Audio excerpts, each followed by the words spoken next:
Right, so it's my video blog is a bit different this week. It's a bit of a journal on my trip to the Stafford Bird Show, which you'll remember I did last year as well. And it's coming up to 7:30, and something quite interesting has happened this morning.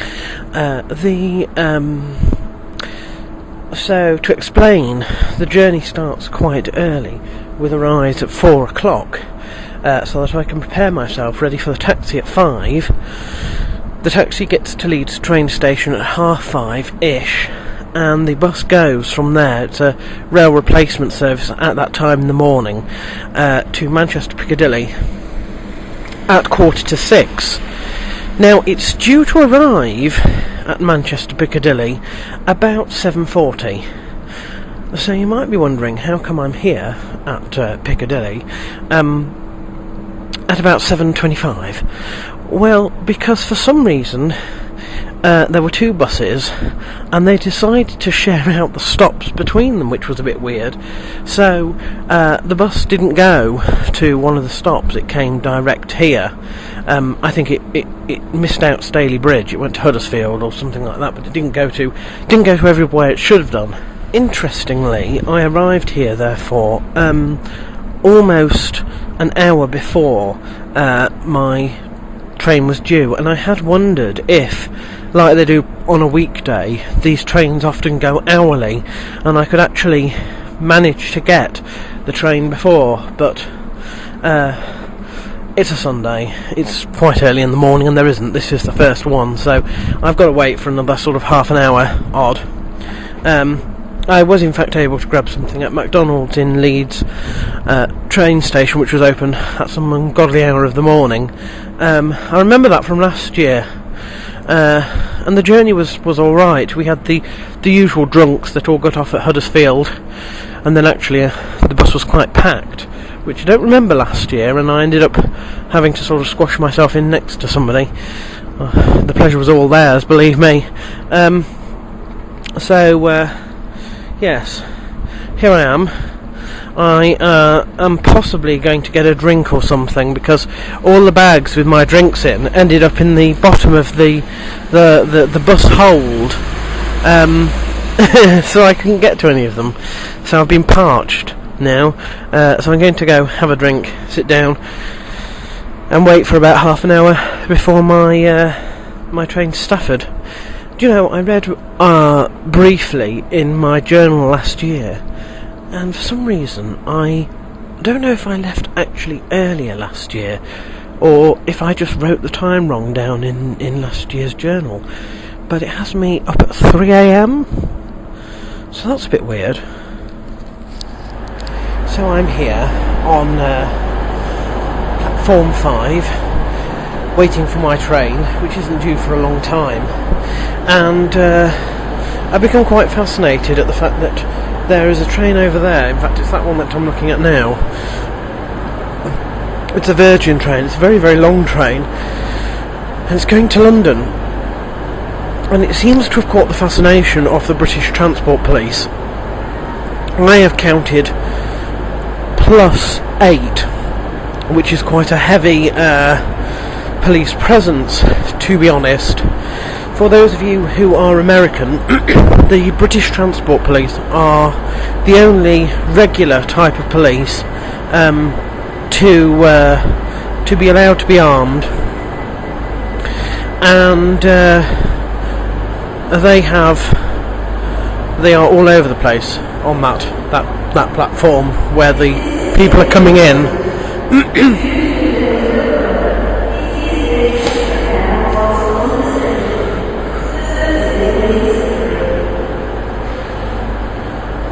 There don't seem to be anywhere else. Literally just that train, so I wonder if there's been a threat or something. But they're certainly scanning them all, so it's a bit odd. Well, here we are at the Bird Show.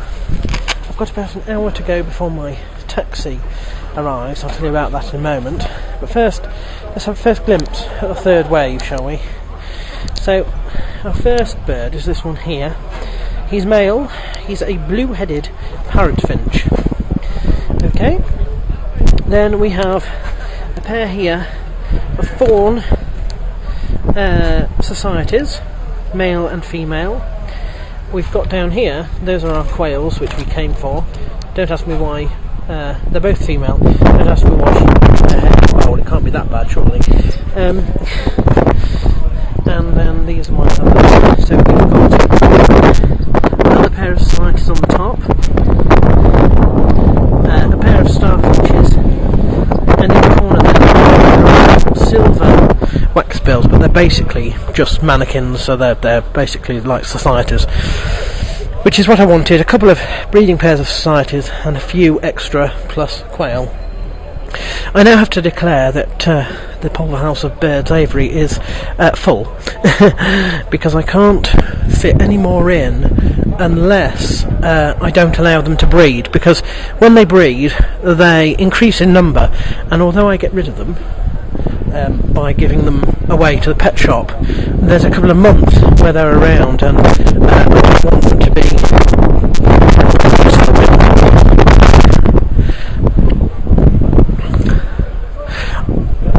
I don't want them to be cramped, so until the budgies have all gone and we can make use of the second flight for finches or canaries, then that's it, I'm afraid. So the travel was interesting. Once I got to Stafford, the station usually has a taxi rank, and it was empty, and as I was waiting there were several other guys who were going to the bird show as well, and they identified me because I was the one with the cage here.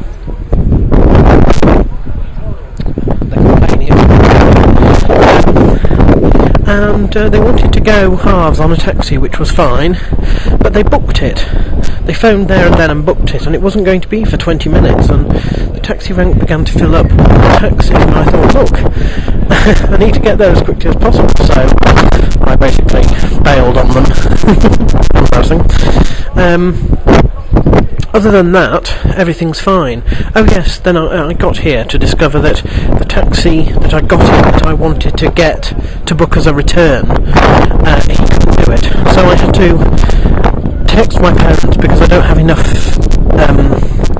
I don't have enough credit on my phone to phone the taxi, and I had to get them to book it for me, which is a bit embarrassing. Text Harrogate, get somebody in Harrogate to arrange a taxi in Stafford.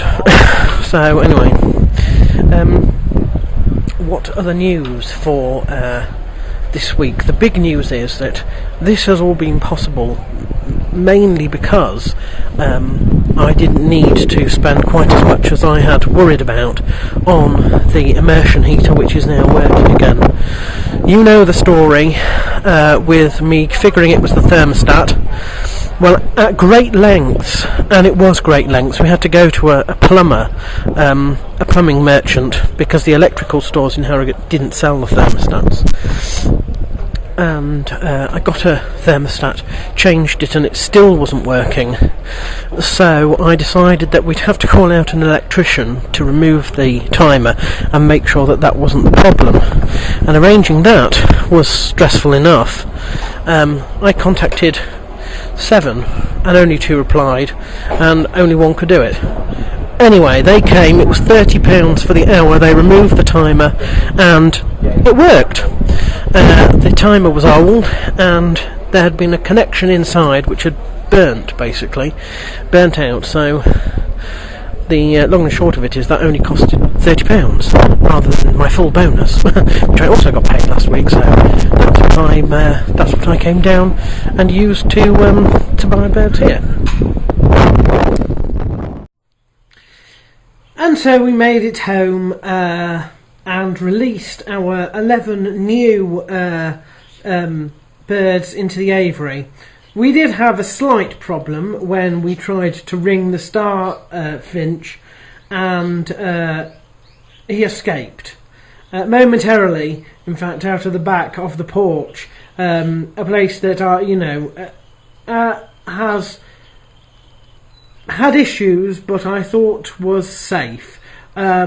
and he went between the properties and then came out into next door, so I had to embarrassingly go round and get into her back garden and frighten him back, and then we both sort of got him out of this little bit between our sheds, basically, and when he got into the air I was able to capture him with a net.